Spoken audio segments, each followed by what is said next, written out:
Welcome to the Chat Cave, episode 2 here on McGTV, youtube.com/Mike McGTV. As always, I'm your host, Mike McG, with co-host for the Chat Cave, Max Andrews from 3 Geeks. Hello. And as promised, we are going to focus in this particular podcast on all things Batman or Bat-related, including comic books, TV shows, movies, breakfast cereals, whatever has the Bat logo or Bat brand on it. And Max had requested we kind of tackle this very polarizing topic, perhaps for some, maybe a little bit for us too. The final installment of Christopher Nolan's trilogy of Batman films, known as the Dark Knight trilogy, The Dark Knight Rises, which came out in 2012. Now, before we get into, what we feel works or doesn't work for this particular movie, let's maybe just give our brief thoughts or how we initially responded to the first two films in the trilogy, Batman Begins and The Dark Knight, which I'm sure we'll get into more in depth later on down the line. But let's start with you, Max. What was kind of your initial response to this new interpretation of Batman? I was all for it. When Batman Begins came out, I didn't know what to think. The last Batman movie to come out had been Batman and Robin, so really anything had to be better than that. And Christopher Nolan didn't disappoint. Batman Begins was a solid flick, led into The Dark Knight, which I think is still the best Batman movie ever made.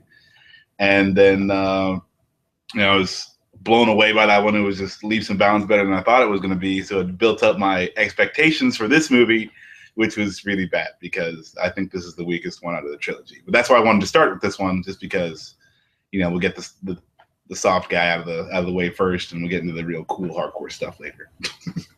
Okay, fair enough. When I first heard about this revitalization of the Bat franchise, I was very interested when I heard it was going to be from the same guy who did Memento, and also the fact that it was going to have influence from stuff like Batman Year One and a little bit of Dark Knight Returns and things like that.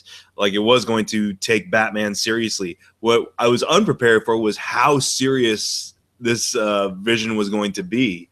Like, there is no room for jokes or any kind of yucks. I mean, there are funny moments at times, but they're kind of almost the unnerving type of funny. Like in Batman Begins, whenever he is kind of playing it a little bit lighter, it seems a little bit too deliberate perhaps, but at the same time, it's just a very earnest interpretation of the Batman Bruce Wayne persona. And especially when we get into Dark Knight, which I agree with you is a very great Batman film, if not the best Batman film we've had so far, in that there really wasn't much room for light in those movies, physically and figuratively, I guess. Yeah.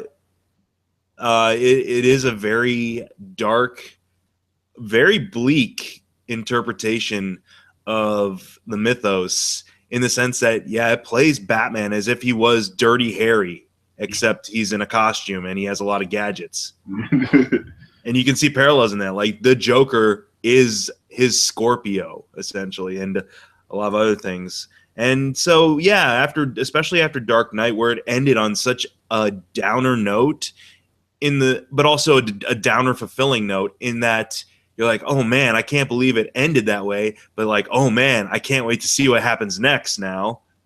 Then we get to The Dark Knight Rises, which, I will admit, out of these three films, I feel is the weakest film of the bunch. But at the same time, it has some merits to it. It has some good qualities about it, but I feel there's a lot that kind of can undermine those qualities from time to time. And let's dive into it. First off, what do you feel does kind of work in this movie for you? Let's see here. All right, I'm gonna say Bane worked for me. They changed the character a lot to suit the movie, but other than they have a problem with people's voices and the whole Nolan verse apparently, but So, they couldn't get Tom Hardy to talk in the mask. They couldn't hear anything he was saying. So that's why his voice is kind of, it's always really loud in the movie. And it's kind of, he's doing a voice that, you can either like it or you don't. I thought it was pretty funny the first time I saw it.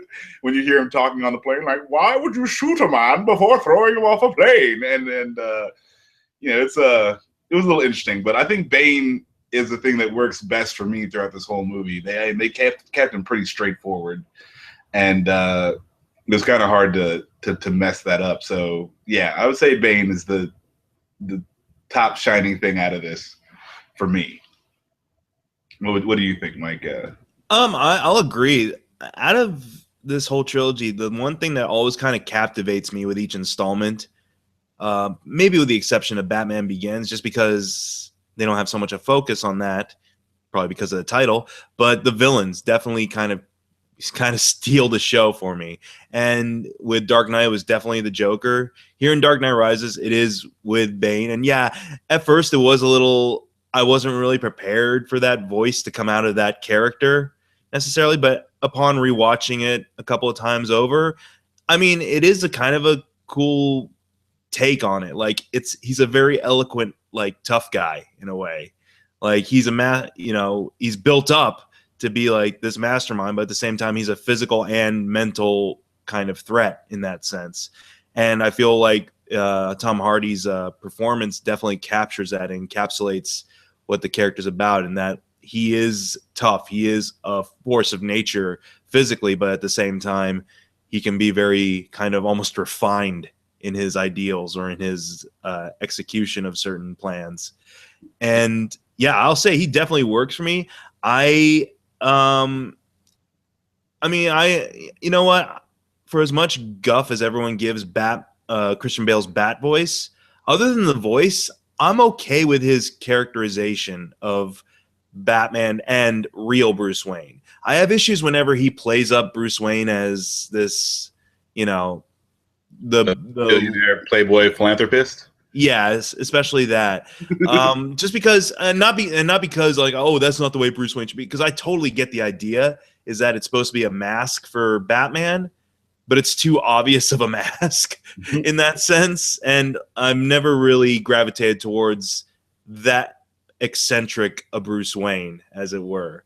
That's like this to the point where everyone's like, okay, clearly this guy is way smarter than he's putting on. What's up?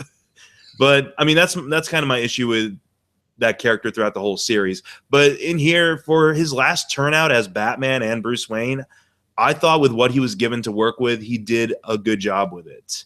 And I feel, as we'll probably get into discussion here, a lot of the problems I have with the movie don't really stem from a particular actor or performance.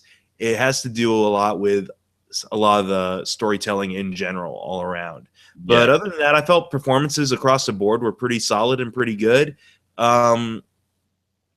These films always look beautiful, even though they are like half the time in shadow and everything like that. They still convey some kind of mood and atmosphere. So definitely the consistency of the doom and gloom throughout the Dark Knight trilogy is prevalent here in this last installment above all else. So yeah, I feel that works really well for it too. Yeah, I'm gonna have to agree with you what you said about the just like all the performances where like there wasn't anyone who was just like, oh my god, I can't believe they were in this movie and blah blah blah. It was more just like the plot points, the thing that they used to move the story along never really made it up to par. They just like a bunch of just Christopher Nolan isn't really an action guy, so a lot of the fight scenes are just guys falling down for no reason and stuff like that. And a lot of the fight scenes are kind of tacky, I want to say. But I mean, yeah, as far as the actors go, and even the writing isn't necessarily too bad. But yeah, I just feel like the story was hurt more from the other side of the camera than it was the people on it. Well, I mean, let's get into that then. It's like, and we'll probably trade back and forth here a little bit, because I mean, here's the whole deal. It's like, I don't hate this movie. This isn't a movie I'm like, oh God, I get sick to my stomach thinking about this movie. Right? It does its job, and I feel it is entertaining enough to, I'm like, okay, I can watch it again, if I have to or whenever I have to and everything like that, and I'll be fine with it. But it does have problems, I feel, definitely. And maybe we'll start off. Do you have anything coming to mind right away? I mean, yeah, I liked the beginning of the movie. They started off, on this crazy kidnapping scenario. And that was that was good. I was like, well, okay, they're taking it to the next level. But then it's just like Bruce Wayne stopped being Batman for 8 years, and I feel like that just goes against the Batman character as a whole. Batman doesn't stop being Batman ever, so that he would even there's the comic books where he got his back broken and he stopped being Batman, but that's because he physically could not do the job anymore. This didn't seem like that. I mean, they're going to talk about like how he was hobbled or whatever, and he has like no cartilage in his knees, but he fixes the problem in 3 minutes in the movie. So obviously it wasn't that big of a problem. And I just don't feel like they gave enough weight to why he stopped being Batman. If anything, massive tragedy fuels him to be Batman more. Mm-hmm. Yeah, so, I agree with that. Yeah, that was my main problem with the right out of the gate. What I took kind of issue with that particular aspect of it is I got why. I mean, he explains why, but I got why the filmmakers had him take off from being Batman away because of the fact that they were lifting from things like Dark Knight Returns and everything like that. They wanted to kind of show like, okay, this character is all about, throwing himself into danger, throwing himself and sacrificing his happiness for the sake of a city's happiness and for the city to kind of get its own act together and, pull itself together with him to inspire in a way. And then you see that essentially you see that but not from because of him indirectly, because they think of him as evil and everything like that. And they turn to someone else. They turn to Harvey Dent's image, to kind of help them clean up their act in a way. And so you kind of see his dream realized, but not the way he had probably hoped. So I got why the filmmakers did it that way. His reasoning for giving up, yeah, I didn't really buy that. It would be one thing if he was like, okay, my mission, I feel I accomplished what I set out to do. This city seems to be self-sufficient now. Yeah. Maybe I can step away. No, he gave up because his girlfriend, who wasn't even really his girlfriend, got blown up. Yeah. And as we've learned from stuff like the other movies and Batman comics and things like that, like you were saying, he doesn't quit because of that. He doubles down, because of stuff like that. Yeah. Like if anything, he becomes more ruthless or more unhinged to the point, as Batman because of those events, because of those traumas. And so I didn't buy the whole like, oh, I'm quitting because Rachel died. Right. I mean, especially since it wasn't him it wasn't like a failure of Batman's that caused her to die. It's like he wasn't having to do two things and just didn't get there in time. It was, the Joker got it. Like the Joker killed her, and with all the crime that he stops, he never puts any of it on himself. It's always like criminals are doing these things, I'm going to stop them. But it's not like he takes it personally. Like that's, and I understand it was a person close to him, but I don't feel like that they did a good job portraying that. Because if her death was what set him to not be Batman anymore, he should have just stopped being Batman at the end, in the middle of the Dark Knight. Because the massive emotional trauma is too much, and so yeah, I just didn't like that at all. I thought that they could have just had him. It would have been just as easy to have him stay Batman the whole time and just, have the movie 8 years later. And for those of you listening out there who are saying like, whoa, he quit in Dark Knight Returns and everything. Well, it's like, well, also, maybe he quit because of losses, but also he quit because he was old. And yeah, and it's a story of like, despite him being old, he still comes back from it. He's kind of like, oh, my leg hurts and my girlfriend, who's not my girlfriend, died. Yeah. It was, in a way, it's like, it's kind of very self-serving reasons why he does what he does. It's not, in which case the whole message of like the original movie gets a little muddled of how he's like, no, I'm doing this for the good of my city. He's like, nope, I'm doing it because I'm not doing it because it's too hard. And when we know the character's not about that in a way. Right. And how much cooler would it have been if we'd picked up, and sure, maybe we still do the time jump and it's 8 years later, but he's still active. The police are still hunting him. Like, he's a fugitive essentially, but he's still out there doing what he does. How like cool would have that setup been? So much better. And it's not like we're asking them to do anything, like ridiculous. I'm not saying like we need to see Batman like punching dudes' faces in and blood splattering everywhere. Like I'm not. I like that, but that's not what I'm asking for. I'm just like, hey man, like don't go.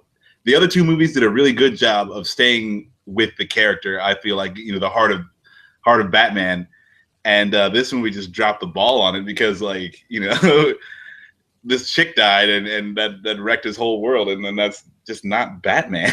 I mean, like if you can get over your parents being murdered right in front of you, I think you can get over somebody. Yeah, exactly. It's like, oh my gosh, your whole origin is born out of something horrible happening to you, man. It's like that's a reason why you're doing all this stuff is because of the losing people you love. Yes, it's just like, but also too, it's like what I realized too is the fact that like the reason he comes back is because it's not because of the growing threat out there. It's because someone brings the fight to his doorstep inadvertently. Somebody stole his mom's pearls. Yeah. So he gets back in the game. Like, give me a break. I know. Yeah, that was just the lamest. The lamest. Mm-hmm. But like I was saying, it's like imagine how much more interesting it would have been. How the dynamics would have been different too for a lot of the characters had he not given up in that interim. I mean, let's say, let's keep that time frame there. The 8 years have gone by, but in that time, he's become more reckless maybe with his superheroing. He's become a wanted felon from the way, and his relationships all over the board are strained because of it. Like, let's say going into Dark Knight Rises, Jim Gordon knows who he is because he's had 8 years to kind of suss it out and figure it out, and that he can't act on it because he knows Batman's not in the wrong on this, but at the same time he's obligated by his position as commissioner to pursue him. Instead of like that stupid dun dun dun, by the way, I'm that kid you put a coat around at many, many years ago revelation. Man. Like Jim Gordon is like floored by this revelation at the very end of the movie. I'm like, everyone else has figured this out except for him. And he's a detective. Yeah, and he's a detective. So it's like, imagine how much cooler it would have been going into the third movie, and Jim Gordon is fully in the know, and there's the conflict. He's like, I know who you are. I'll never cross that threshold because I know you're a good man, but at the same time, I have to pursue you when we're in the open. Yeah. But that would have been cool and dramatic. Yeah, and then also it shows just like, because when dudes are coming in with, arms and legs broken and, just beat to hell, he's got to be like, okay, like how much is too much? That's Jim Gordon's struggle. And because, he's working with the Batman, but also he's still a cop who believes in the law. So, that's, you don't really get that struggle from him. I mean, you see it in The Dark Knight, but then The Dark Knight Rises happened and it's just like, it doesn't matter. Mm-hmm. And I have a feeling another kind of issue I took with the movie is that this, in a way, kind of is the precursor for something like Gotham, where it's more about where you introduce a whole bunch of new people, a whole bunch of new characters that can be interesting in their roles here and there, but at the same time, it's not so much even about Bruce Wayne or Batman anymore. It's about what's his name, Blake now, and his connection to Bruce Wayne and Batman. It's about more so about like Jim Gordon's guilt. It's about what's Selena Kyle doing over here. It's about Miranda Tate over here, and oh man. These would be great supporting characters, but I felt like this time around, the production or Nolan and the production team were more interested in all these like satellite players than Bruce Wayne. Well, I mean, it is kind of Batman's curse or whatever. Like his villains, him being the Dark Knight, he's like he wears black the whole time. Like that's pretty much all he wears. He's kind of a boring visual. But his villains are very colorful, and his villains, they really bring the show. And so, yeah, like you're saying, it's hard to, or there should be a delicate balance of, what's going on with Batman, and introducing these crazy cats that he's got to deal with.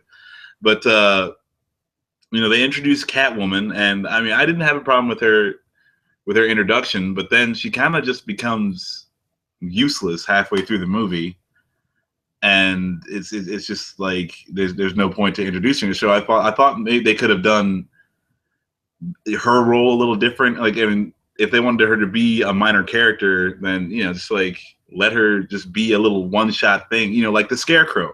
They always have these Scarecrow teases, which I loved, and then it's over. And I just thought that they should have done something more like that with Catwoman, where she does this thing, she either gets caught or gets away, but she's not a major player. She's not a major issue for Batman to deal with.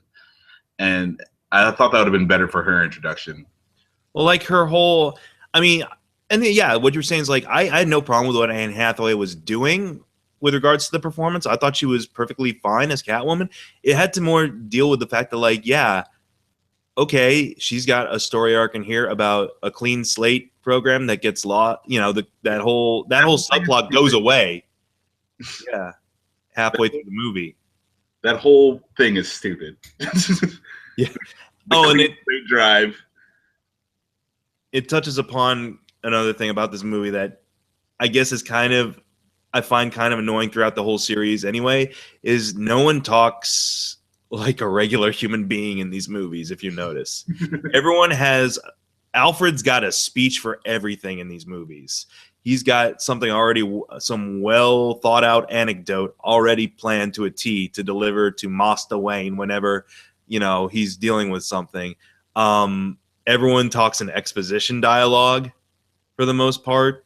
And, to the point where like everyone in the scene knows what's going on, but let's explain it again for the audience that we know is out there. Right. And things like that. And I love quite a bit of like Bane's speeches and stuff like that. But at the same time, even they start to kind of wear a little too poetic. I'm like, okay, this is clearly the writers kind of falling in love with these ideas on the page, and they don't want to lose the translation to screen at times. I really kind of felt that at times. Like they just fell in love with their own writing, and we're hoping the actors were just going to stick to it throughout. This is a classic case of too much popularity, too much money. And they just kind of, like you're saying, they went crazy. They got in the room. No one's checking on them. And they just, went down the rabbit hole, and there was no one to tell them, like, hey guys, maybe you want to just lighten up a little bit. Yeah. And I mean, and that was kind of my issues too with later stuff like Interstellar, for example. I love Interstellar for the visuals, for kind of the experience of that whole movie. But with regards to the actual story and dialogue, I'm like, it is a little too on the nose, I guess. In my opinion, this is Dark Knight Rises was Nolan's first like failure as a movie. I don't really like Memento, but I can appreciate what he did with that movie. But there's nothing you can really say about The Dark Knight Rises that's a good point, as far as the directing, the writing, or any of that is concerned. Well, I guess also the way you can interpret it too is that in a way, these Dark Knight movies kind of became the first superhero art house films, in a way. Like, there's a lot more placed on like, themes represented in just kind of unusual passages and visuals than it is about straight up superhero action and like, okay, let's beat the villain here and here. Like you get a feeling like it's like, okay, I get it. You're trying to kind of craft some very elaborate like themes here, but at the same time, this is about a dude who dresses up like a flying rat. I'm like, like we've already checked our suspended our disbelief, what I'm saying? We left that at the door. So it's not hard to I should say it's not hard, but what I liked about The Dark Knight that they didn't do in Rises was that The Dark Knight was, like you're saying, it was like a Dirty Harry film. It was a detective, drama. It was that was the kind of movie they wanted to make. And with this one, it just seemed like they just wanted to make a movie, not, there's no real direction to it. They're just like, we're going to make this movie and we're just going to throw all kinds of elements into it and shake it up. And here we go. And I'm kind of wondering if part of that is because maybe I want to say Nolan's heart wasn't fully into the idea of a third movie. I would buy that entirely. I think so. Because you listen to him like in interviews following Dark Knight, at least before even the possibility of a Dark Knight Rises was even in the air. Like after Dark Knight, you got a sense that, especially after losing Ledger, because when he talks about Heath Ledger, he was just like, he was like, I'm never going to revisit the Joker character again. That's too personal. That affects me a little much to remember him in that way. And like also talking about like, I feel like that was a fitting end for that movie, for the Dark Knight. And you got the sense of like, okay, 2's it for him. And then then Bale was like, I won't come back unless he comes back. And then the third one came around, and then you got another sense of like, okay, well, they did craft a story. There's something there at least, but at the same time, it doesn't seem like he has the same amount of enthusiasm for this one as he did for something like Dark Knight. Yeah, that's 100% true.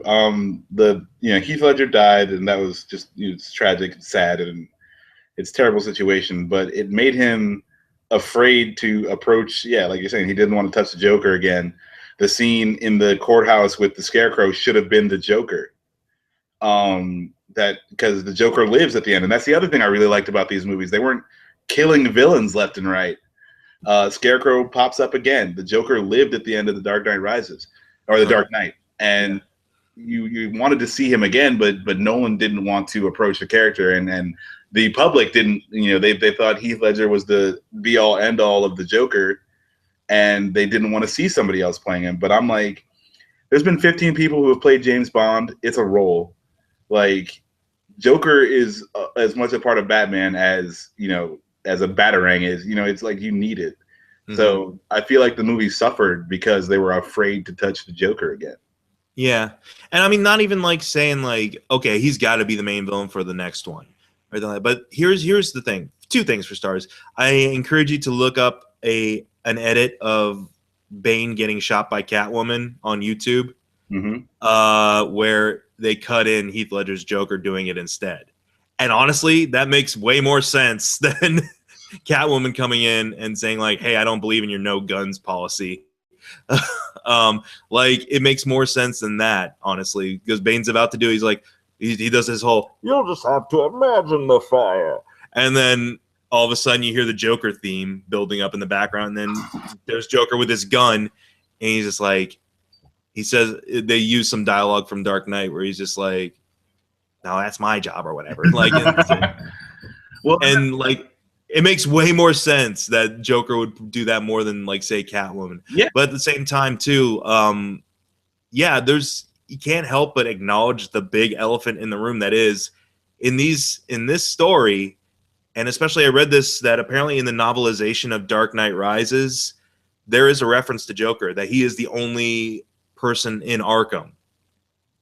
Like, Arkham's still open, but the only person they have incarcerated there is the Joker. That would have been so cool. But that being said, the fact that this character is still alive and well out there kind of defeats the whole point of this ending, because Batman, for all his talk about like,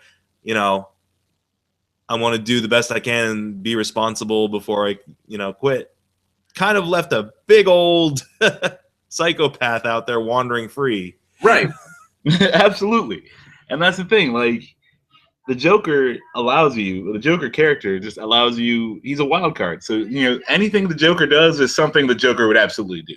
No matter what you write him doing, anyone can see the Joker doing that, because the guy's, he's 100% all over the place. Absolutely insane.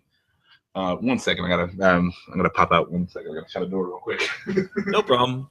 Yeah, it's like he's insane. He's not balanced. Sure, he's very well organized, but at the same time, it's got to deal with the fact that like Batman, for all his talk about reigning in the chaos and maybe not doing away with all crime and evil, but doing away with the major players of crime and evil. At the end of this movie, he feels he's done that. Well, sorry, dude. No. You kind of left one lunatic out there kind of wandering around. And to not acknowledge that in some way, shape, or form in this film, like I said, didn't even have to be a full-on scene. It could have been like you hear laughter somewhere off in the distance, or you see someone in a silhouette watching from a window who's got like a deck of playing cards on the table, or, something that, lets us know, okay, that character's out there in a way, shape, or form still. Yep. It was just, yeah, they just didn't want to touch it just because of Heath. And I mean, I get it as a person, on the you knew the guy, you worked with him, he's a great actor, and he did a great job. And you don't know who you're going to get to fill that role. But on the other hand, you got to tell this story, and you got to do it in the right way. And the Joker is just a major part of Batman. Like, when Heath Ledger got the job, everyone was railing against it, and they're saying Jack Nicholson was the only Joker for me, and he's the only Joker who will ever be a Joker. And then he took it and swung for the fences and knocked it out of the park. And it was just, I felt like, the Joker doesn't need to be the main villain, but if there's a Batman in Gotham, then there's a Joker. So you got to have him around, and be like, I mean, again, he lived in the last movie, so they don't even say what happened to him. They don't let you know anything. And I just thought that was a big letdown as far as that was concerned. It's just, they could have done so much, they were just afraid to, or they were too hurt to, or whatever. But yeah, and then Joseph Gordon-Levitt. Yeah. Movie, his character was absolutely unnecessary. You could just write that dude right out of the movie.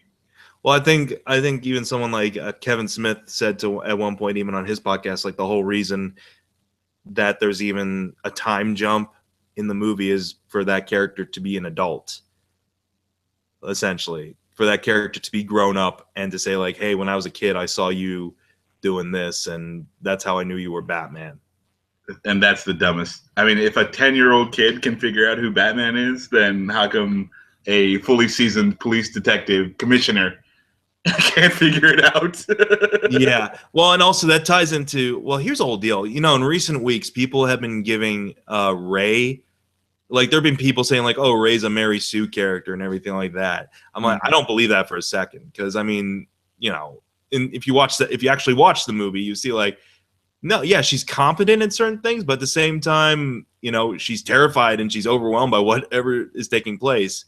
I'd wager that Blake is more of a Mary Sue character than that. Like, it feels like someone wanted to insert themselves into the movie in some way, shape, or form, and be like, I could be your pal, Batman, in a way. I could be your Robin, quote unquote. I'll even make that my name. So stupid. I mean, like, and the only reason they make his name Robin, it's 100% fan service, but it's not serving any fans. Yeah, that's stupid.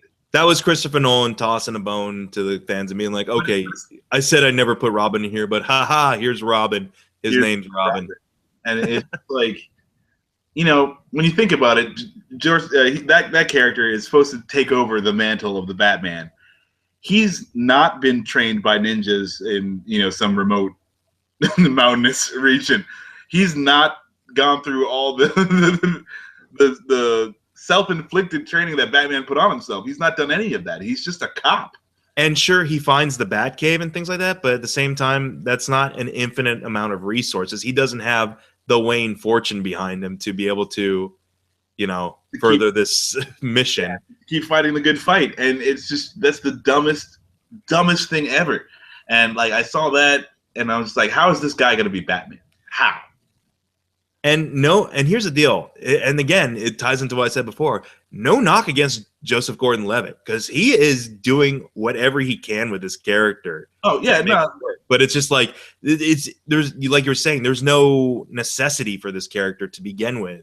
This movie's already way populated by a bunch of people, and he just feels like another kind of thrown in there to kind of be like, well, we're gonna set up that like Batman goes on without Batman, necessarily. And as soon as he started talking to him about an orphanage, I'm like, oh, is he gonna turn out to be Dick Grayson? And there was a whole deal. It's like, you know what? I am kind of sort of okay with the character for right now. Is this the direction I would have wanted to go? Not really, but if they make him just say his real name's Dick Grayson, then I'll be okay. Because it won't be heavy-handed like a Robin, for example. Yeah. No, I mean, like that could have been so much better. I mean, except that like that's a good way to do it. Like, okay, this is the Dick Grayson, orphan, yada yada, tragedy, and he grows up to be a cop to fix it. And because he doesn't have the millions and billions of dollars, so what does he do? What normal people do? They become police officers to try to fix things. And then he finds out the system doesn't work in that sense, and that's what it inspires him after Batman goes away to do that thing. Yeah, that would make more sense than say like, and also if let's take the original idea of like, let's say Batman hadn't quit being Batman in that interim.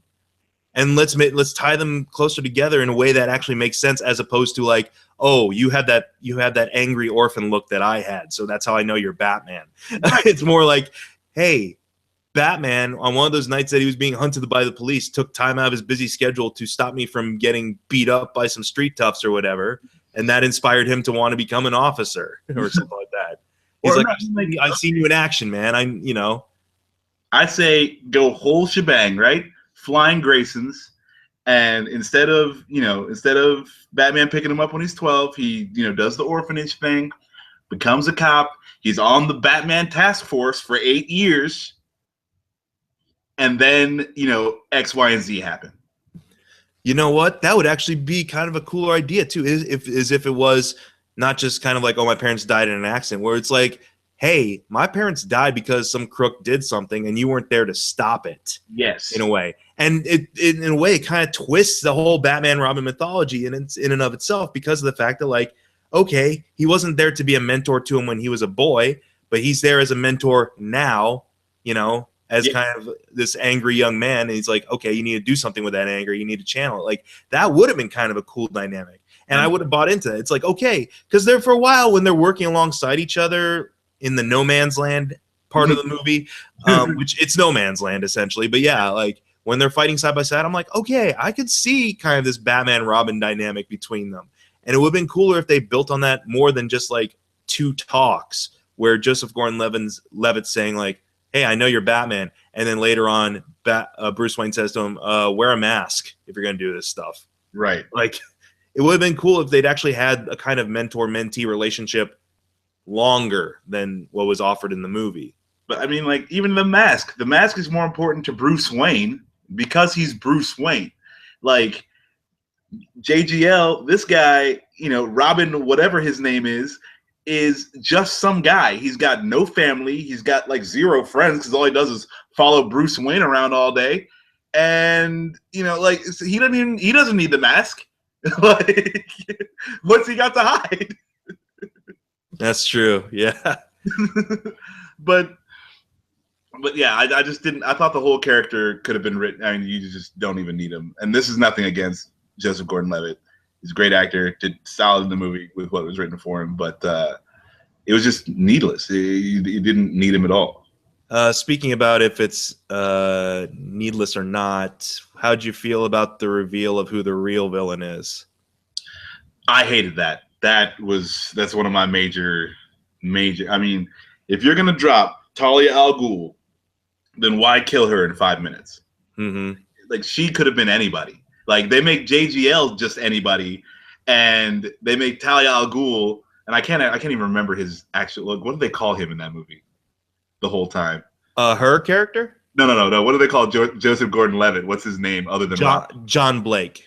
John Blake. But his real name is Robin John Blake. Right. So, yeah, they got this John Blake character who's, who could have easily been Dick Grayson and had something to do with the movie. They don't make him a Batman character. Then they take someone who they're completely writing off. Yeah.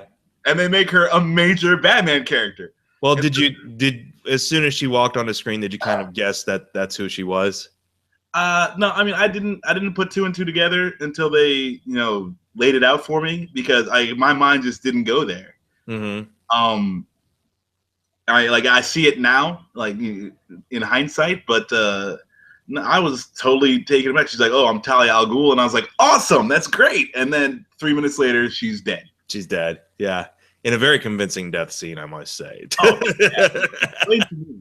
Explain to me how you can drive a truck, right? Drive it off a overpass or whatever they drove it off of, and it crashes, right? And she's like seat belted into the front. All the safety features are made to keep her alive. Mm-hmm. Now, in the back of the truck, you've got Commissioner Gordon, who was fine, rolling around with a bomb. And I don't know if that thing's secured or not, but he's just rolling around in there. He's got no seatbelts. He's got no airbags. He's got no nothing. All he's got is a minor leg sprain. Mm-hmm. And she's dead. Yeah. Explain that to me. Oh, man. I can't even begin to. I was kind of like, okay, I'll buy that, I guess, because he's got hero immunity. I don't know. It's like, but I don't know. The part of me was kind of thinking it was going to go the Talia route when she's, especially after they established an intimate scene with Bruce. I was like, all right. She's gonna get close, and nothing good happens to anyone who gets close to Bruce Wayne, either innocent or guilty. Like, you find out later they're evil, or they get killed by someone evil. So I'm like, something's up with this chick. And then, sure enough, that happens. But I mean, it is she has a lot of patience for revenge. I got to say, like, she waits that full 8 years. Like, from what I gathered, is that they went into some kind of business partnership for that nuclear.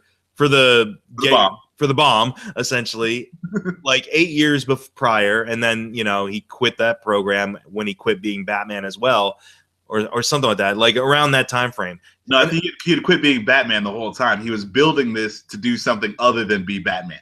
But did you get the feeling like that project had been kind of brewing for years? Oh yeah, no, I mean, because that's the whole thing. Like, I'm gonna say, he quits being Batman, he starts working on this thing, and then like within 2 to 3 years of working on it, he figures it all out, but decides that he doesn't want to give it to Gotham. Mm-hmm. And then but he doesn't tell anyone that he's finished it. Yeah. He's like, okay, we're just stopping the project, it's not working, and cuts the funding for it or whatever, but it's all set up. And then, if it's so dangerous, why not take the whole thing apart? Mm-hmm. Yeah, why not dismantle that instead of just leaving it minus one key component that anyone who has access to that key component can use? Yeah, I didn't understand why it was still like an operational thing. If he was like, nope, I'm gonna mothball this project immediately. Right. Let's leave it there, just as complete as it can be for anyone who might oust me out of my position as a shareholder. And it's like, yeah, that really didn't work so much for me. And the fact that, like, wow, so many things need to have fallen into place so conveniently for her master revenge plan to work out this way. And like, in a way, it takes away from the appeal of Bane. Yes. At the very end, like, it really does. Because I was all on board with this, again, this physically intimidating, but also this Bond level mastermind, kind of running the shots. And then you find out this entire time he's a lapdog, essentially. Yeah. And she's the brains, and, he's just, running around doing what he's told, and that's cool, I guess. But yeah, there's no point. And then, also, like, I liked that they took away all of Bruce Wayne's money. I liked that. But the way they did it was absolutely retarded. What in America today, how would when the stock market is taken over with a hostile takeover, who would allow these trades to go on? Like okay, like, these people were held at gunpoint and forced to sell their shares or whatever. And they don't really explain that. They're just like, oh, they took the stock market over, and you don't really even know what's going on. And then there's like, oh, Bruce Wayne's got no money now. And that was just really dumb. And I was like, okay, you're going to introduce Catwoman. She's a thief. She could have done some, like, you could have easily had the plot work around her, her as this character moving to steal all of Bruce Wayne's money. And then she gets away with it. Yeah. And Huh. Yeah. Here's the whole thing too about that is that, okay, you have these villains, you have these robbers attack the stock market. You have plenty of eyewitnesses who see them kind of finagle around with the software, with trading essentially. And almost immediately after that, you see that a billionaire has done a radically drastic thing of, like selling off shares and everything like that. And basically, in a way, like setting himself up to be ousted out of his own company. You're telling me you wouldn't question those transactions in any way, shape, or form, or the timing it took between the two? Like, wow, there was this attack on our Wall Street, essentially. And then all of a sudden, like, hey, this unprecedented thing that happens with Wayne Enterprises is happening. Yeah. Huh. That's kind of weird that happened at exactly the same time. It's like, he worked so hard to get everything back, like he took the whole Dark Knight movie to get all of his money back and everything under his control again. Yeah. And it's just like no one would question that in that moment. Like they would be like, oh yeah, that's perfectly reasonable what the action taken there. It's like, come on. So yeah, that was just another little thing where I was like, why, it could have, I see what you're trying to do and I like the idea of what you're doing, but the way they went about it is just stupid. Here's how that could have been salvaged. I mean, forget the whole like, let's make him broke. It's more like, hey, let's have Bane, along with his big attack on the whole city, let's have him blow up the manor. Let's have him blow up the Batcave. Let's take the dude's toys away when we launch this full-on attack on the city. And then when he comes back, okay, here's Bruce Wayne without resources. Here's Batman, with whatever he's got left that's, not in rubble, and how he's resourceful enough to cobble together some kind of attack. That would have been more interesting than saying like, okay, let's kick him into a cave for a couple of months. Okay. And then are we going to touch on that, right? Is that where we're going to? Yeah, because I feel like along with plot points, there's a lot of convenient continent and time jumping going on in this movie. Yeah, and the other thing, I it's just like there's a lot of quick cuts to people. Like you never know who's around where or like what part of the city and what's going on, and they just cut to this guy, cut to that guy, cut to this guy again, and then you never know how much time has passed in this movie. They go to the pit, and it's like they show you the clock, and it's like it's got like 5 weeks or 5 months on the clock, which is also retarded. Who builds a bomb that takes 5 months to blow up? And and then you're like cutting back to Batman in the most retarded prison of all time, and he's like he gets his magical super ninja spine punch. Yes. Every chiropractor in the world was like, oh, that's how you do it? Oh, the dude had some Lazarus pit goo on his fists, maybe. Maybe they can explain it that way. Oh, wait. This is real. This is supposed to be reality. Yeah. There's no such thing as a Lazarus pit. But apparently you can punch his spine back into alignment. Oh, man.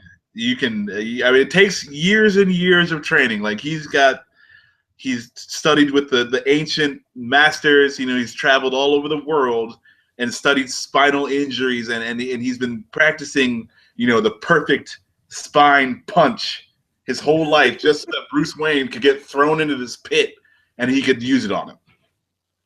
Man. Never mind that too, but also, okay, his back is fixed, but also without his leg brace, he can walk perfectly fine now too. Totally fine. I guess spinal injuries and cartilage in the legs are tied to one another in a very elaborate way, apparently. Yeah. You didn't know that once you do the magical spine punch, that actually releases cartilage right into your knees. Yeah. Never mind the weeks that your legs have probably been in atrophy since you've been paralyzed and everything like that. It's like, jeez. Oh yeah, it also regenerates all your muscular growth there. That's another side effect of the spine punch. Well, dude, as we've seen in these movies, the key to having a Batman physique is just a lot of push-ups.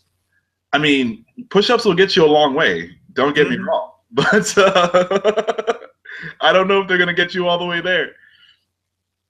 Yeah, and yeah, that's one of my major things. Is like, okay, when he's injured in the comics, yeah, there's kind of a very bullshitty reason why, but at the same time, that's comics. That's why it's like saying, like, dude, you got to break him one way or another in this movie. I would have gone more I would have bought more just the figurative, like his spirit's broken, he's weary, and everything like that. I would have bought that way more than just like, oh, well, okay, we're doing the Nightfall, Bane breaks his back thing. But okay. Or introduce a MacGuffin early on in the movie that's like, okay, Mr. Wayne, this can regenerate dead tissue or whatever, something like that. I'm like, okay, it would have been stupid, but I would have bought that more than one prison inmate punching him in the back. Because, like, again, this is Wayne Enterprises. This isn't Wayne, medical or Wayne, financial. This is, he's got his fingers into everything. Mm-hmm. So, yeah, if he's gonna, try this radical new medicine that's gonna, make his body whole again, that's fine because he's got the money to pay for that stuff. Or what we could have done, even tying even closer to something like Dark Knight Returns, give him the armored bat stuff. Like, say he's like, here's a prototype. That actually would have probably worked. It would have explained why he kicks Bane's ass a lot quicker, and it would have given a better reason as to why he's not Batman anymore in the end. Because it's like, okay, the suit was a one-time deal. I can't get into that suit again. I don't have use of my legs, but you know what? I'm alive. I'm going to try to live a kind of happy life as not Batman. Sure. Or I'm going to train this dude to be the next Batman because he's just a cop and he can't handle it.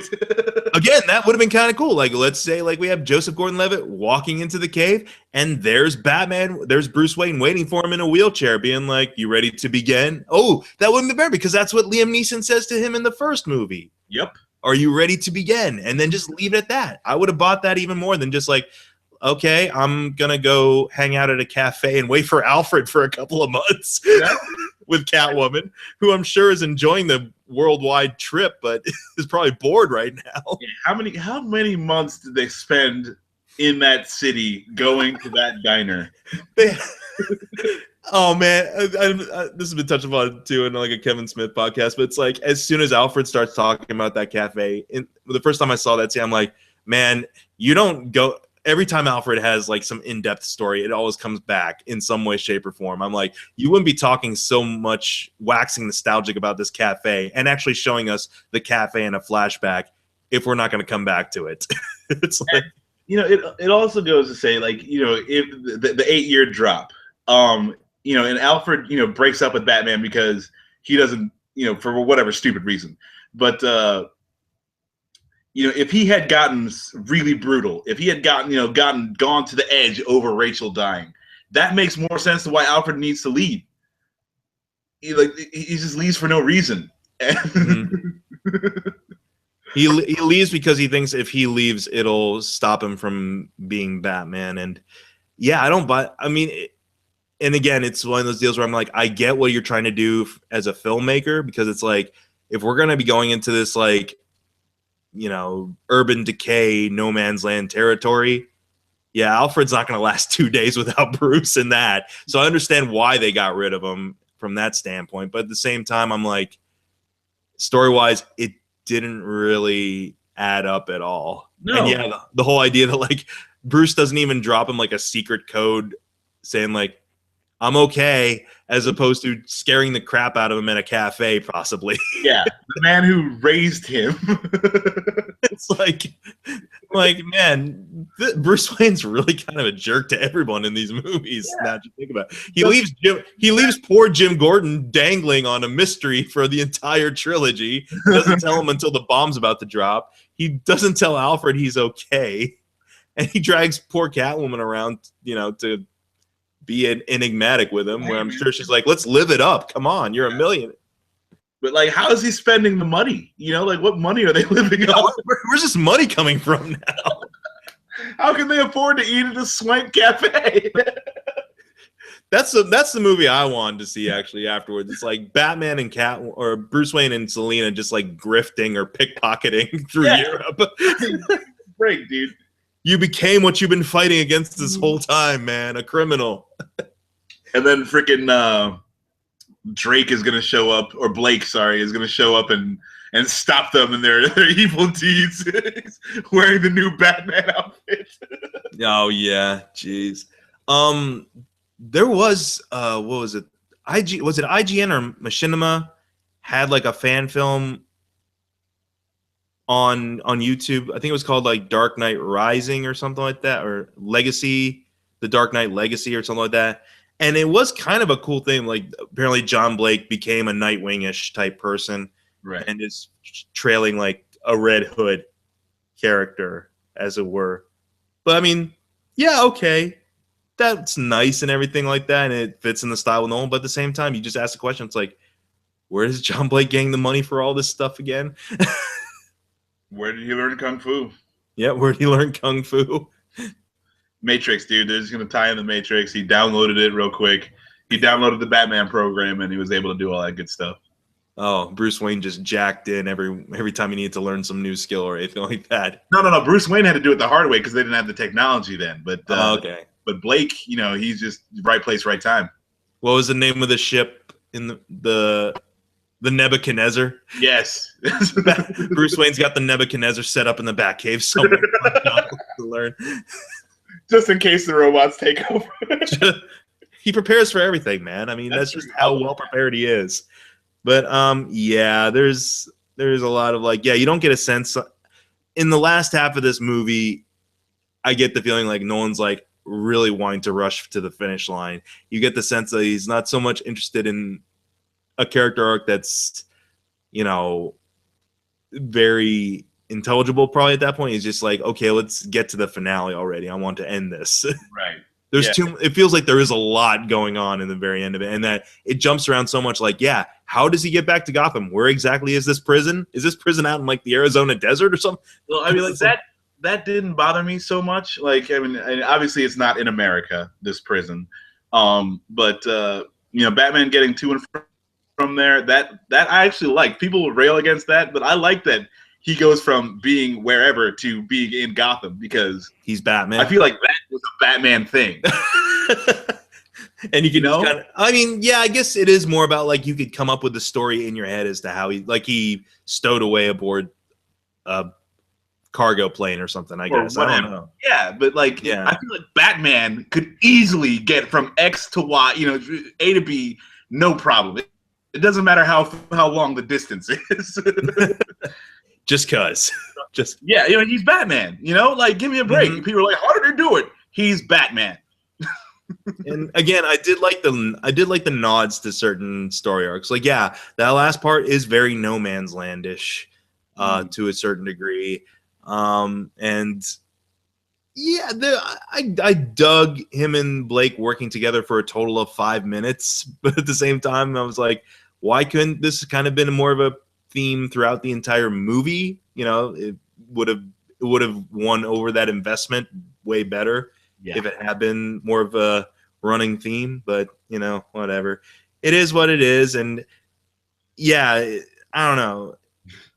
It is a very real. I mean, nuclear bomb subplot aside, it is a very realistic take on how someone's endurance would finally give out. Maybe that is the thing. Maybe he is just physically gave it his all. And, there's only so much a human body can take, even a human body disciplined in all form of martial arts or meditation and self-healing and stuff like that.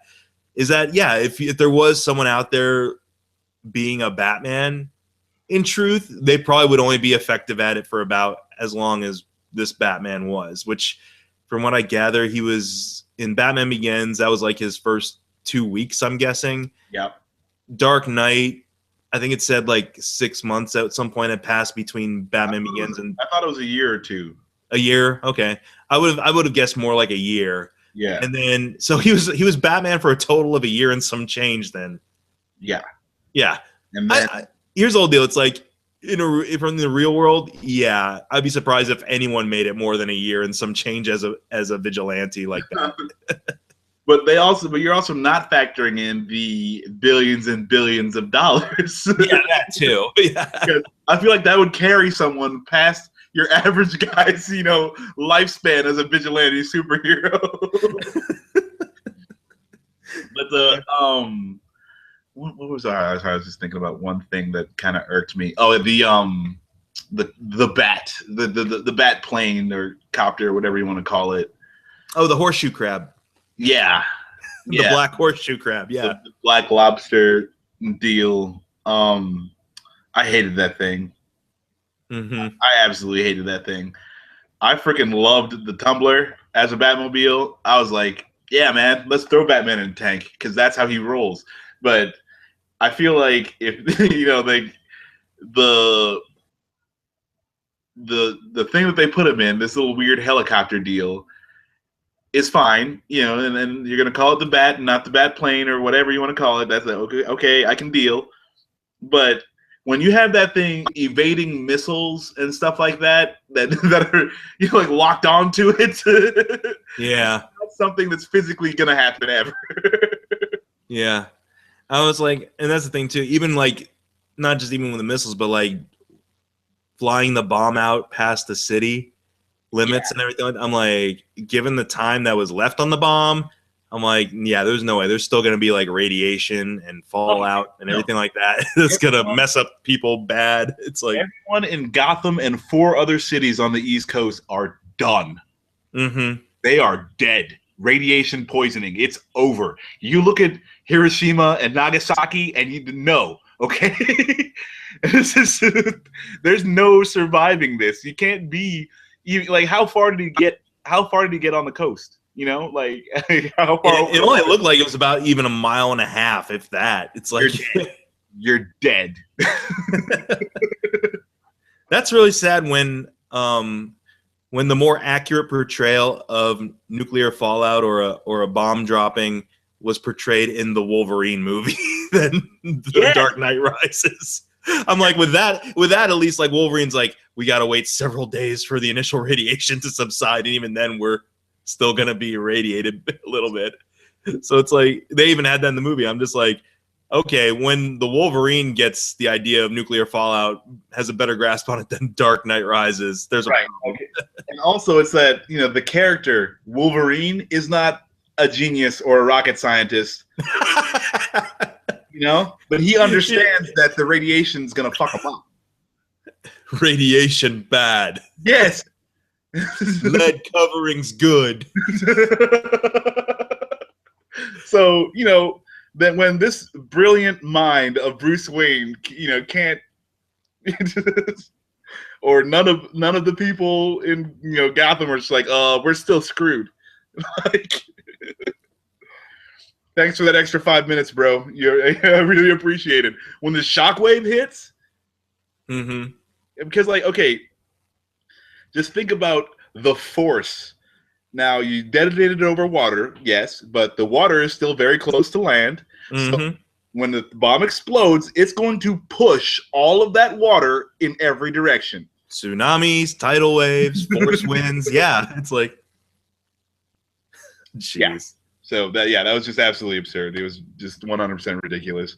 They could have downscaled the severity of the bomb easily, because when it's in the city, it's going to kill 3 million people.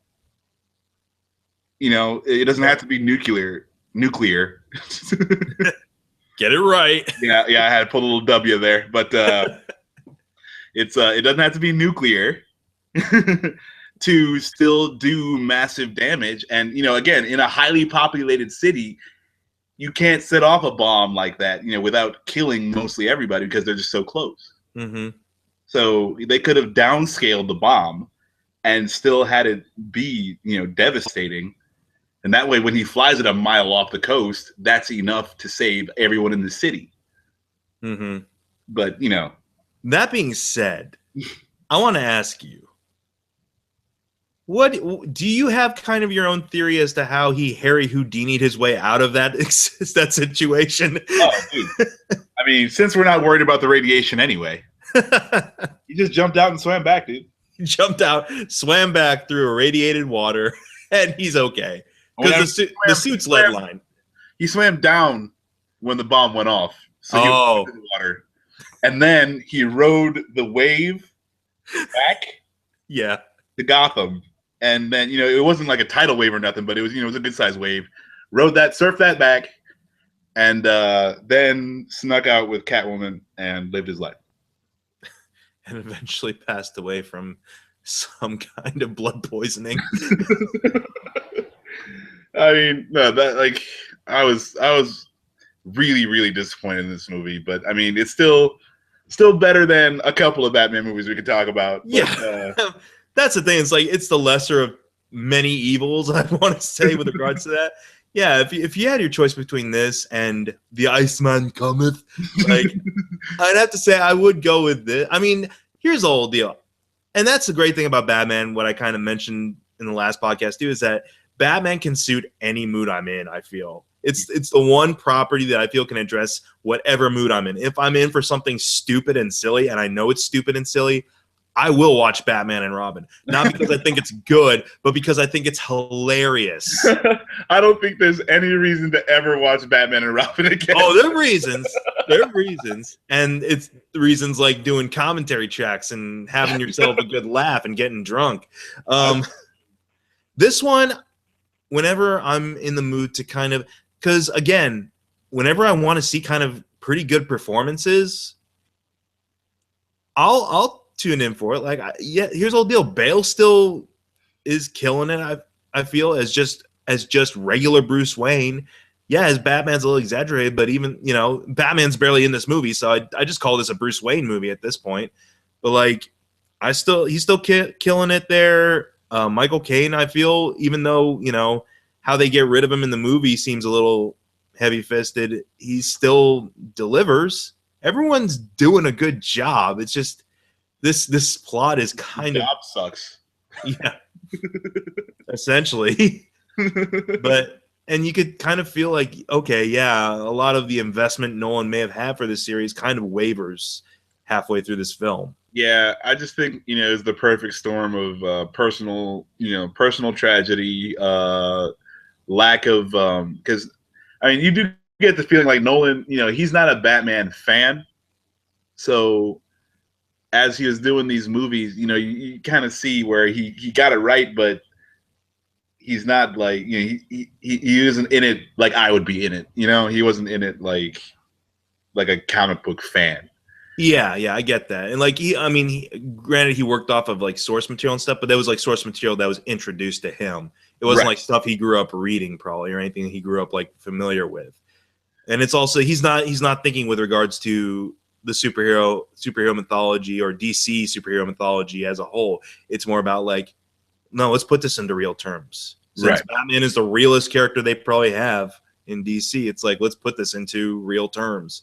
What would this be like? I really like that. But I mean, again, it's like with the first one, it was kind of like your ninja samurai movie with craziness going on. And the second one is your like hardcore detective movie. And like with this one, it just seems, again, like there's no, I don't know what they were shooting for. Mm-hmm. And it takes away from the film.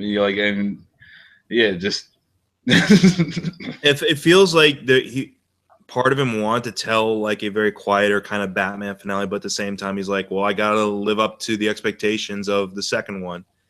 It's like I gotta outdo the second one. Right. That falls into that trap, absolutely. And it's not like no one thinks that they can outdo the second one. Like I can make a darker, or I can do it on a smaller scale, but have it mean more. Then no one thinks that they're like, okay, we need more explosions, we need more toys, we got to have 8 tumblers driving around, we got to have like all this stuff, we got to have cops storming the streets, they're fighting these dudes with machine guns and whatnot. Like that whole little plot line was, you can just take that right out too.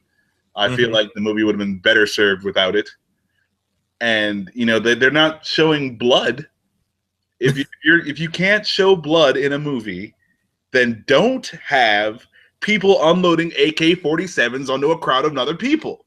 I've always found that to be really kind of weird with these films is that they'll show everything else. Like they'll show a dude's face half blown off, but it won't have blood on it. They'll show a dude get paralyzed, but they won't show any blood. They'll show Joker putting knives into people's mouths. Oh, dude. God forbid you show anything after that. You put a pen through that dude's eyeball. Yep. They're relatively clean movies. And it's not because, I don't think it's because Nolan's bloodshot, because I've seen, Memento's got quite a bit of blood in. Insomnia has got this whole subplot that hinges on like placing blood on evidence and everything like that. So it's not like I feel he's afraid of blood at any point. For whatever reason, they decided they weren't showing any blood in this. And I can get behind that. That's fine. You can get around it. But I guess it is more like the idea. He was maybe reaching for the idea that like the less you see, the more terrifying it can. Because it's like it's more about the implied, like what the Joker does to the person, right? As opposed to like just showing straight up. At the same time, you got to show that these are flesh and blood people and that there are stakes here. Like my whole thing is the police captain or whatever. He's got his white gloves on. Oh, Matthew Modine, yeah. Private Joker. Yeah, dude. He's come up in the world, But there you go. They got him in his full dress uniform. Yep. Now, I was in the military. I would never, not once ever, wear one of my dress uniforms to go fight a battle. That is stupid. I'm not going to be wearing my pristine white gloves to do battle. Well, to be fair, Batman was being very Machiavellian with that whole idea to begin with. It was like, we just freed all these cops from the underground. Let's throw them instantly into a street fight. Yeah, these malnourished, underslept, just run ragged cops that have been underground for 3 months. Let's immediately throw them into a street fight. And it's not even like a street fight, because a street fight implies that there's no guns involved. Oh, there are plenty of guns on the other side. Yeah. And they're coming at him with handguns, and nobody is getting shot. Mm-hmm. That's true, yeah. Except for the captain, who ends up dead on the street of, I guess, heartache. Maybe. It looked like he was holding his heart. It was the most awkward, death position. Yeah. It was again in the Dark Knight. It was what's his name? In the very first scene, when the Joker robs that bank, and he's like, "You and your friends are dead." That guy. Well, it was William Fichtner. Yeah. And he gets shot 5 times. And there's no blood. And I'm if you're going to show the guy again after he gets shot, you have to put blood on the ground, or you just can't show that guy anymore. I think we mentioned this in either the previous podcast or in a commentary for Daredevil. It was like, when they get shot, there's a puff of dust, but in no way is it ever implied that it's blood. So it's like everyone in Gotham City is made out of straw or sawdust or something.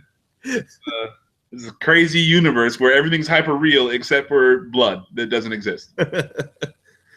Yeah, well, that's a persistent problem throughout the movies.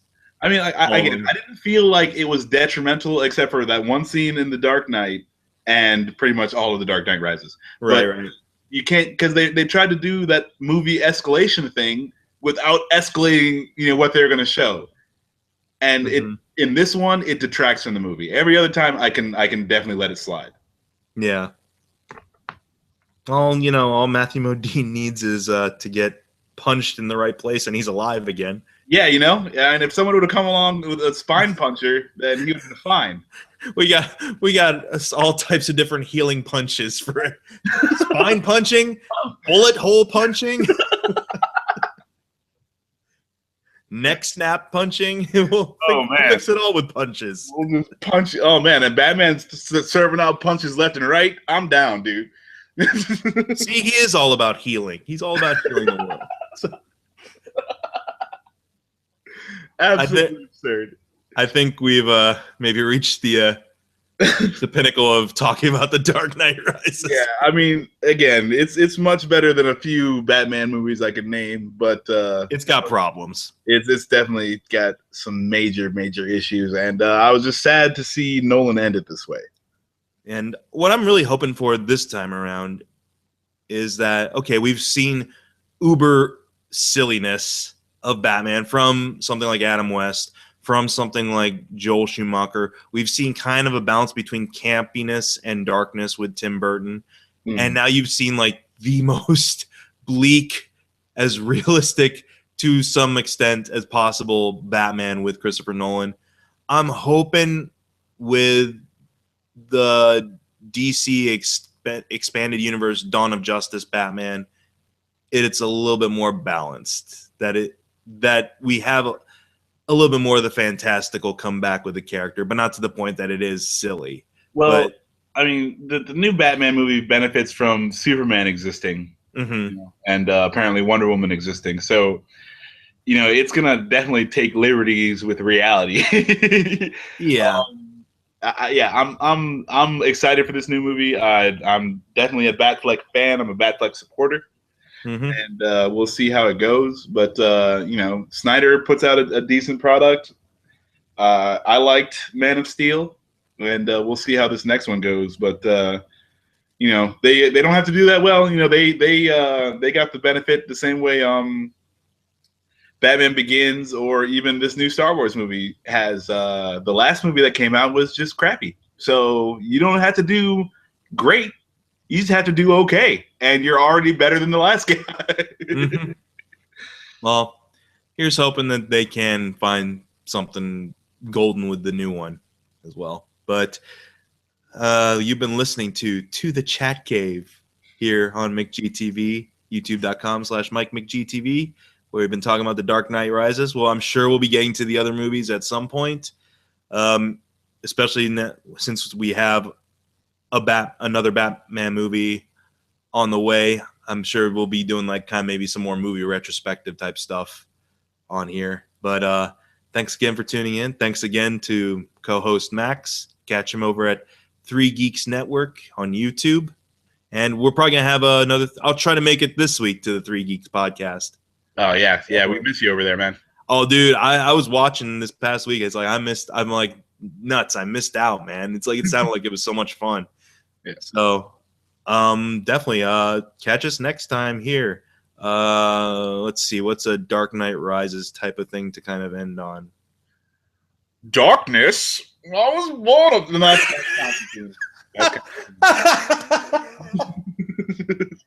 You think you're made of the darkness? Something or other. Bane voice. Hurry up and end it. I'm gonna do Bane voice until you turn this thing off.